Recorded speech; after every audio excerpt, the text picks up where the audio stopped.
Assalamualaikum warahmatullahi wabarakatuh. Perkenalkan, nama saya Ilham Bagas Nusantarawan, Jabatan Petugas Penimbangan Kendaraan Bermotor, Instansi Unit Pelaksana Penimbangan Kendaraan Bermotor Larompong, Balai Pengelola Transportasi Darat, Wilayah 19 Provinsi Sulawesi Selatan dan Sulawesi Barat.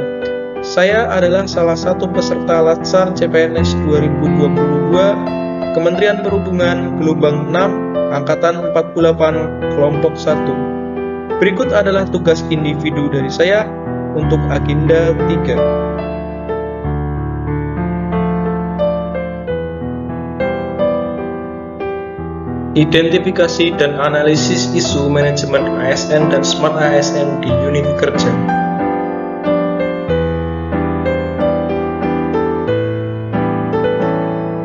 Untuk mendalami materi lebih lanjut, apa itu manajemen ASN dan Smart ASN?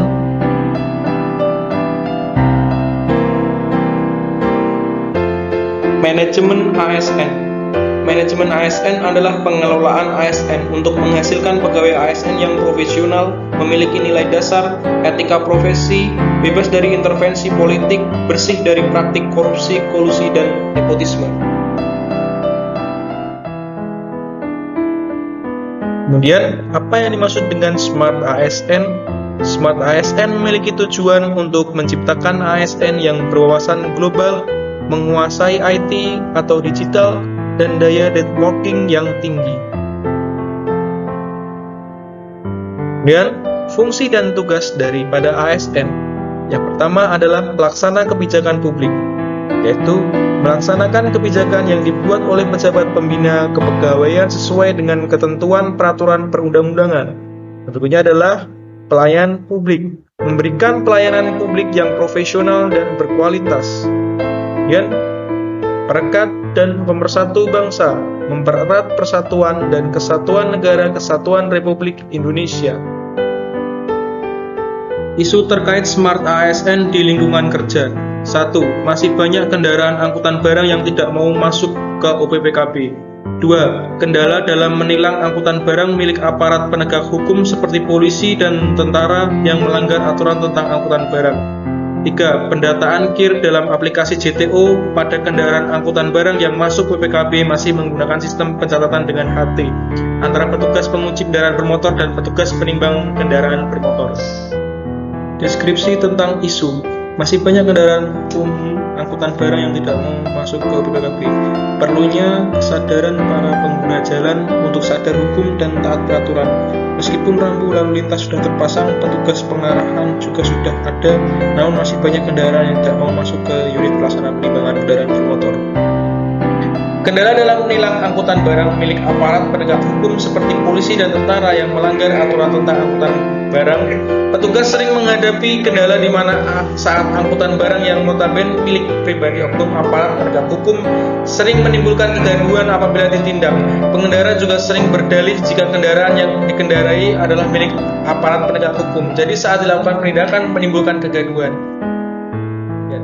Pendataan KIR dalam aplikasi JTO pada kendaraan angkutan barang yang masuk UPPKB masih menggunakan sistem pencatatan dengan HT antara petugas penguji kendaraan bermotor dan petugas penimbang kendaraan bermotor. Di dalam proses pengujian kendaraan untuk menginput dan mengontrol KIR, petugas penguji menggunakan media HT untuk bisa diinput oleh petugas penimbang dan aplikasi JTO. Ini sering menimbulkan antrian dan makan waktu. Dampak tentang isu. Masih banyak kendaraan angkutan barang yang tidak mau masuk ke unit pelaksana penimbangan kendaraan bermotor. Dampak, banyak pengguna jalan yang dirugikan. Pihak yang terkena dampak adalah masyarakat. Kendala dalam menilang angkutan barang milik aparat penegak hukum seperti polisi dan tentara yang melanggar aturan tentang angkutan barang. Dampak, banyak pengguna jalan yang dirugikan. Pihak yang terkena dampak adalah masyarakat dan petugas. Pendataan KIR dalam aplikasi JTO pada kendaraan angkutan barang yang masuk UPPKB masih menggunakan sistem pencatatan dengan HT antara petugas penguji kendaraan bermotor dan petugas penimbang kendaraan bermotor. Dampak, proses penimbangan memerlukan waktu yang relatif lama, terjadi penumpukan kendaraan. Pihak yang terkena dampak, pengendara kendaraan barang dan petugas. Selanjutnya dilakukan analisis untuk menetapkan isu prioritas dengan metode USG, Urgent, Seriousness, and Growth, sebagai berikut.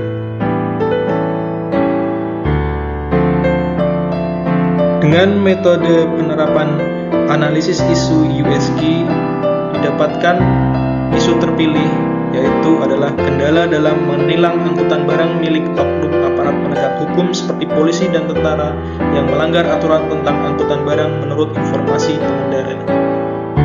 Akar penyebab isu tersebut. Penyebab dari terjadinya pelanggaran oleh pengendara angkutan muatan barang adalah belum memilikinya kesadaran dalam mengoperasikan, menjalankan, dan membawa kendaraan angkutan muatan barang dengan tata cara muat yang benar dan mengikuti Peraturan Menteri 134 Tahun 2015. Gagasan untuk menyelesaikan core issue. Masih banyak kendaraan angkutan barang yang tidak mau masuk ke OPPKB.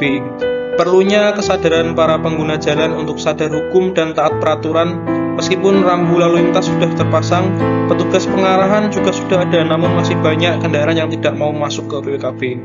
Solusinya, sosialisasi secara terus-menerus kepada pemilik kendaraan dan pengguna kendaraan agar supaya mematuhi peraturan tentang aturan hukum angkutan barang. Demikian paparan video dari saya. Apabila ada kekurangan dalam penyampaian informasi dan salah dalam perkataan, mohon saya dimaafkan. Wabillahi taufik wal hidayah. Wassalamualaikum warahmatullahi wabarakatuh.